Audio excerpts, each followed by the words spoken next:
Welcome back to my channel. ನಾನಿವತ್ತು ತೋರಿಸ್ತಾ ಇರೋಂಥ ರೆಸಿಪಿ ಎಲ್ರಿಗೂ ತುಂಬ ಫೇವ್ರೇಟ್ ಅಂತಲೇ ಹೇಳ್ಬೋದು. ಯಾವುದೇ ಫಂಕ್ಷನ್ ಆಗಿರ್ಬೋದು, ಏನೇ ಒಂದು ಸಿಂಪಲ್ ಮನೇಲಿ ಯಾವುದೋ ಒಂದು ಕಾರ್ಯ ಮಾಡ್ತೀವಿ ಅಂದರೂ ಈ ಸಾಂಬಾರನ್ನ ಮಾಡೇ ಮಾಡ್ತೀವಿ. ಅದು ನುಗ್ಗೆಕಾಯಿ ಬೇಳೆ ಸಾಂಬಾರು. ಇದನ್ನು ಯಾವ ರೀತಿ ಮನೇಲಿ ಸಿಂಪಲಾಗಿ ಚೆನ್ನಾಗಿ ಮಾಡ್ಕೋಬೇಕು ಅಂತ ನಾನು ತೋರಿಸ್ತಾ ಇದ್ದೀನಿ.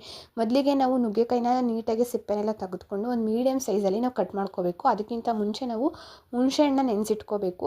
ಬಿಸಿನೀರು ಹಾಕ್ಬಿಟ್ಟು ನೆನೆಸ್ಕೊಂಡ್ರೆ ಜಾಸ್ತಿ ನಿಮಗೆ ಅದು ಹುಣಸೆಹಣ್ಣು ರಸ ಬಿಡೋ ಅಂಥದ್ದು. ಅದ್ರ ಜೊತೆಗೆ ನಾನಿವಾಗ ಗುಂಡು ಬದನೆಕಾಯಿ ಅಂತಾರಲ್ವ, ಅದನ್ನು ತಗೋತಾ ಇದ್ದೀನಿ. ಬಿಳಿ ಬದನೆಕಾಯಿ ಇದಕ್ಕೆ ಯೂಸ್ ಮಾಡೋಂಗಿಲ್ಲ. ಬದನೆಕಾಯಿನೇ ಜಾಸ್ತಿ ಇದಕ್ಕೆ ಫ್ಲೇವರ್ ಕೊಡೋ ಅಂಥದ್ದು, ಒಂದು ಟೇಸ್ಟ್ ಕೊಡೋ ಅಂಥದ್ದು.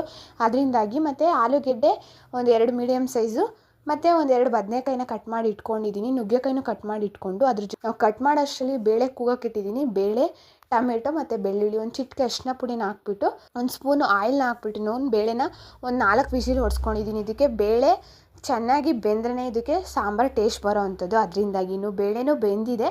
ಅದು ಕುಕ್ಕರ್ ನೋಡಿ, ಬೇಳೆ ಎಲ್ಲ ಚೆನ್ನಾಗಿ ಬೆಂದಿದೆ. ಅದು ಸ್ವಲ್ಪ ಸ್ಮ್ಯಾಶ್ನ ಮಾಡ್ಕೊಳ್ಳಿ. ಇನ್ನೊಂದು ಕಡೆ ನಾವು ಆಯಿಲ್ನ ಹಾಕ್ಕೊಂಡು ಸಾಸಿವೆ, ಕರಿಬೇವಿನ ಸೊಪ್ಪು, ಒಣಮೆಣ್ಸಿನ್ಕಾಯಿ ಮತ್ತು ಈರುಳ್ಳಿನ ಹಾಕಿ ಚೆನ್ನಾಗಿ ಫ್ರೈ ಮಾಡಿ ಅದಕ್ಕೆ ನುಗ್ಗೆಕಾಯಿ ಮತ್ತು ಬದನೆಕಾಯಿ, ಆಲೂಗೆಡ್ಡೆನ ಹಾಕಿ ಸ್ವಲ್ಪ ಅರಿಶಿನ ಪುಡಿನ ಹಾಕ್ಬಿಟ್ಟು ಚೆನ್ನಾಗಿ ಫ್ರೈ ಮಾಡ್ಕೋತಾ ಇದ್ದೀನಿ. ಸ್ವಲ್ಪ ಸಾಲ್ಟ್ನ ಹಾಕೋತಿದ್ದೀನಿ. ಈ ಕಡೆ ಈರುಳ್ಳಿಲ್ಲ ಚೆನ್ನಾಗಿ ಬೇಯಬೇಕು.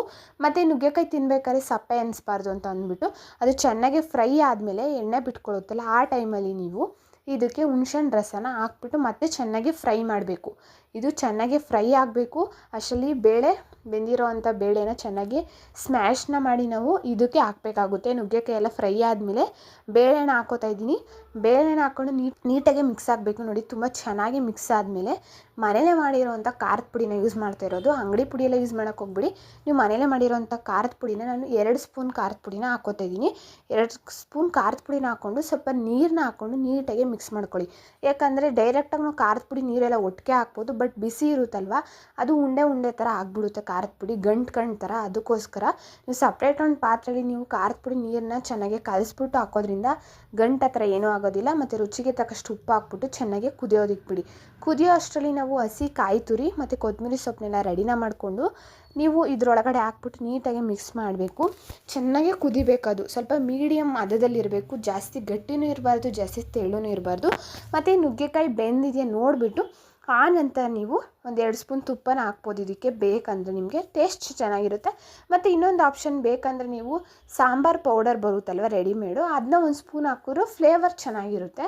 ಇದೆಲ್ಲ ಹಾಕಿದ್ಮೇಲೆ ನೀವು ಸಾಂಬಾರನ್ನ ನೀವು ರೆಡಿ ಅನ್ನಕ್ಕಾದ್ರೂ ತಿನ್ಬೋದು, ಅಥವಾ ನೀವು ಮುದ್ದೆಗಾದರೂ ತಿನ್ಬೋದು, ಇಲ್ಲ ದೋಸೆನಾರು ಹಾಕ್ಬೋದು. ತುಂಬ ಚೆನ್ನಾಗಿರುತ್ತೆ. ಕೈಲಿ ಮುಟ್ಟು ನೋಡಿ ಬೆಂದಿದ್ರೆ ನೀವು ಸಾಂಬಾರು ಅಲ್ಲಿಗೆ ಕಂಪ್ಲೀಟಾಗಿ ಆಗಿದೆ ಅಂತ ಅರ್ಥ. ನೀವು ಬಿಸಿ ಬಿಸಿ ಅನ್ನ ಮುದ್ದೆ ಜೊತೆಗೆ ಇದನ್ನು ಸವಿಬೋದು. ಇದೇ ರೀತಿ ರೆಸಿಪಿಗಳು ನಿಮಗೆ ಬೇಕಾಗಿದ್ದಲ್ಲಿ ನಮ್ಮ ಚಾನಲ್ನ ಸಬ್ಸ್ಕ್ರೈಬ್ ಮಾಡ್ಕೊಳ್ಳಿ ಆ್ಯಂಡ್ ಬೆಲ್ ಐಕಾನ್ನ ಪ್ರೆಸ್ ಮಾಡ್ಕೊಳ್ಳಿ. Thank you for watching.